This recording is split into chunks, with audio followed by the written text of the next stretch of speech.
सच सबसे आगे।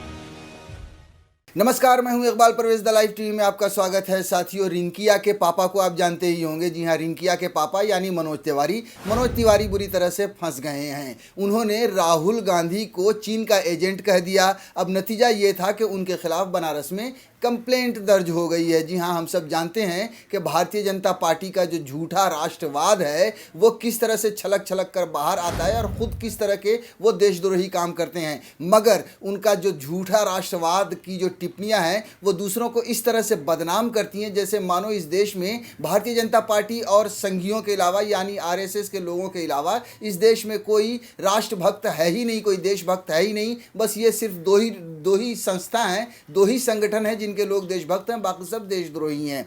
यहाँ हम सब जानते हैं कि पिछले कुछ समय से चीन और भारत का जो विवाद, सीमा विवाद चल रहा है, उसके बाद अभी हाल ही में पिछले हफ्ते चीन और भारत में कुछ समझौते हुए जिसके बाद ये कहा गया कि चीन की जो सेना है वो वापस जा रही है। लिहाजा पूरी तरह से बवाल होने लगा। गोदी मीडिया उसे इस तरह से पेश करने लगी जैसे चीन पूरी तरह से हार गया। वैसे चीन हार जाए, हर भारतीय की ये इच्छा है, हर भारतीय ये चाहता है कि भारत का दबदबा बना रहे। लेकिन विपक्ष ने इस पर सवाल उठाने शुरू कर दिए कि जब प्रधानमंत्री नरेंद्र मोदी ने कहा था कि हमारी सीमा में कोई न आया है न कोई आया था, तो फिर ये जो चीन की सेना है वो वापस कहाँ से जा रही है। कुछ इसी तरह की टिप्पणियां राहुल गांधी लगातार करते रहे और शुरुआत से ही वो भारतीय जनता पार्टी की सरकार को, नरेंद्र मोदी को घेरते रहे हैं। अब जब ये फिर से जब मसले जब सामने आए तो राहुल गांधी की टिप्पणियां भी सामने आने लगी, जिनको लेकर मनोज तिवारी ने राहुल गांधी को चीन का एजेंट कह दिया। नतीजा ये हुआ कि वाराणसी में उनके खिलाफ कंप्लेंट दर्ज की गई है। जी हाँ, ये जो खबर आई है डेली हंट ने लगाई है अपने इस पर ऐप पर, पंजाब केसरी के जो हेडलाइन है कि राहुल गांधी को चीन का एजेंट कहकर बुरे फंसे बीजेपी सांसद मनोज तिवारी, वाराणसी में परिवाद दाखिल। वाराणसी, उत्तर प्रदेश के वाराणसी में कांग्रेस कार्यकर्ताओं ने राहुल गांधी पर टिप्पणी करने को लेकर भाजपा सांसद मनोज तिवारी के खिलाफ मंगलवार को अदालत में परिवाद दाखिल किया। आरोप है कि भाजपा सांसद तिवारी ने शिवपुर स्थित त्रिशिकुल ब्रह्मचार्य आश्रम में सोमवार को आयोजित धर्म संसद में राहुल गांधी को चीन का एजेंट बताया था। उन्होंने कहा था कि चीनी सेना सीमा से पीछे हट रही है और इससे राहुल गांधी के सीने में दर्द हो रहा है। कांग्रेस कार्यकर्ताओं ने प्रदेश महासचिव वीरेंद्र कुमार के नेतृत्व में अपर नगर मजिस्ट्रेट 6वें के यहाँ मंगलवार को परिवाद दाखिल किया। कुमार ने कहा कि भाजपा सांसद तिवारी ने राहुल गांधी के खिलाफ बेतुका बयान दिया है जिससे पार्टी कार्यकर्ताओं को बहुत ठेस पहुंची है। हमने इस संबंध में आज उनके खिलाफ अदालत में परिवाद दाखिल किया है। उन्होंने कहा कि अगर तिवारी माफ़ी नहीं मांगते हैं तो इस मुद्दे को लेकर कांग्रेस कार्यकर्ता उनके खिलाफ सड़क पर उतरने से भी पीछे नहीं हटेगी। जी हाँ, ये जो कांग्रेस के कार्यकर्ता हैं उनको इस बात की बहुत ठेस पहुँची है कि राहुल गांधी को उन्होंने चीन का एजेंट कहा है और उन्होंने सीधे तौर पर यह धमकी दी है कि अगर मनोज तिवारी ने माफ़ी नहीं मांगी तो फिर वो लोग उस मनोज तिवारी के खिलाफ सड़क पर उतरेंगे, सड़क पर आंदोलन करेंगे।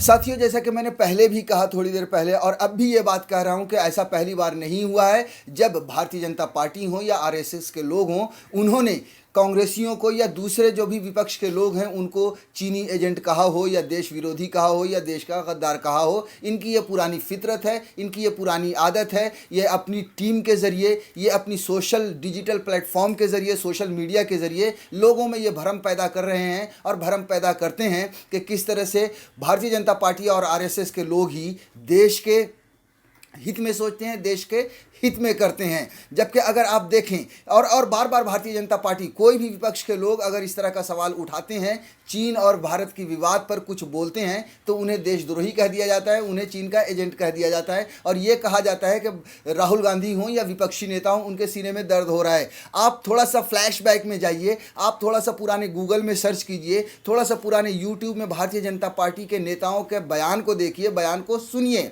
जब कांग्रेस की सरकार थी और भारत चीन का विवाद हुआ था या होता था, तब यही भारतीय जनता पार्टी के नेता किस तरह से कांग्रेस की सरकार पर हमला बोलते थे, धावा बोलते थे। लेकिन आज जब कांग्रेस भारतीय जनता पार्टी से सवाल पूछती है, पीएम नरेंद्र मोदी से सवाल पूछती है, रक्षा मंत्री राजनाथ सिंह से सवाल पूछती है तो ये भारतीय जनता पार्टी के लोग कहते हैं कि कांग्रेस हो या विपक्ष के दल हों, ये चीन की भाषा बोल रहे हैं। इन पर बार बार इस तरह के आरोप लगते हैं। हालांकि ये भारतीय जनता पार्टी पहले खुद ही ऐसा किया करती थी। ऐसे बहुत सारे एग्जाम्पल आपको मिल जाएंगे। अब आप देख लीजिए कि अभी डीजल और पेट्रोल और गैस की कीमतों का जो बार बार जो बढ़ रही है, 100 के करीब जो पहुंच चुका है पेट्रोल की कीमत, वहां पर भी भारतीय जनता पार्टी देखिए चुपचाप खामोश बैठी है। और आप पुराने इनके वीडियोस को अभी सोशल मीडिया पर खूब घूम रहे हैं कि किस तरह से नरेंद्र मोदी कहते थे इतनी महंगाई बढ़ रही है, पेट्रोल की कीमत इतनी बढ़ गई है। बाबा रामदेव हों या स्मृति ईरानी हो या प्रकाश जावड़ेकर हों या भारतीय जनता पार्टी के कोई भी नेता हों, बार बार कांग्रेस की सरकार पर ये तोहमत लगाते थे कि ये लोग टैक्स बहुत ज़्यादा वसूल करते थे, इस वजह से डीजल और पेट्रोल की कीमत बढ़ रही है। जबकि भारतीय जनता पार्टी के राज में डीजल पेट्रोल की जो कच्चे तेल की कीमत होती है वो बहुत कम हो गई, लेकिन फिर भी कीमत 100 के पास पहुँच गई। आप देखिए कि 3.5 गुना पेट्रोल पर टैक्स भारतीय जनता पार्टी ने बढ़ा दिया। भारतीय जनता पार्टी ने डीजल पर करीब करीब 8 गुना टैक्स बढ़ा दिया कांग्रेस की सरकार के मुकाबले। मगर फिर भी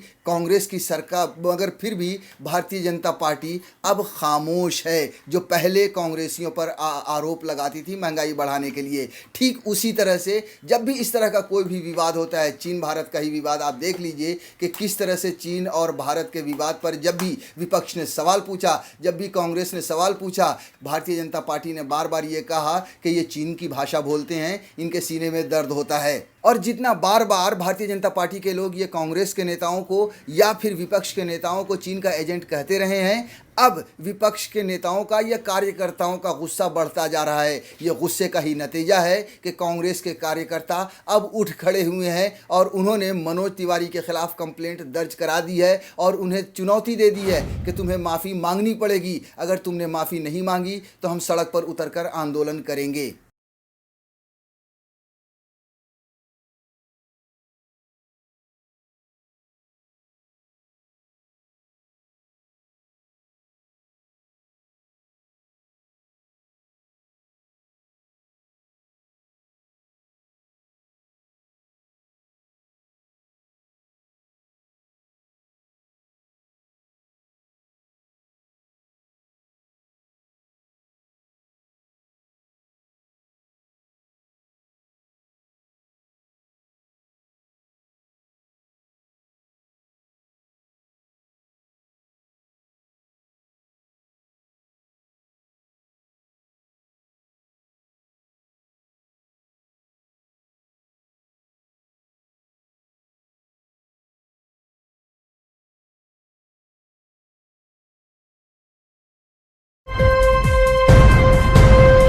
लाइव टीवी, सच सबसे आगे।